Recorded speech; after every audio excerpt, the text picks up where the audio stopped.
втор ден во скопските основни училишта се одвива ревакцинација на учениците со МПР вакцина. На училиштата се излепени предупредувања и информации кои деца не се ревакцинирани и распоредот кога во училиштето ќе дојде мобилен тим и кои оделенија се предвидени за вакцинирање.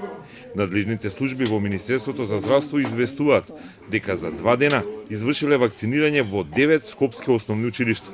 Проблеми имало денеска кога во училиштето Ѓорѓија Пулевски во аеродром неколку родители се бунеле зошто се спроведува теренска вакцинација и зошто треба да ги вакцинираат децата иако не сакаат. Политиката на Министерството е изборот за вакцинирање на децата да биде оставен на родителите. Имаше проблеми во основното училиште и неколку родители не сакаат да ги вакцинираат децата, ни рекуваат здравствениот дом Скопје која спроведува теренската вакцинација. Вчера во 4 училишта во Скопје се ревакцинирани 38 основци. Најмногу деца примиле вакцина во Димитар Миладинов во центар. Мобилните тимови денеска посетиле 5 основни училишта.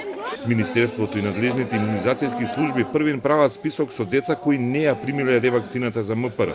Потоа ги известуваат училиштата за кои деца станува збор.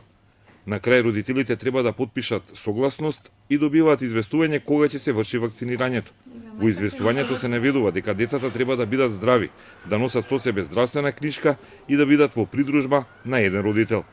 Теренската имунизација ја препорача Комисијата за заштита од заразни болести по прогласувањето на епидемијата од морбили, од кои досега починаа 3 деца.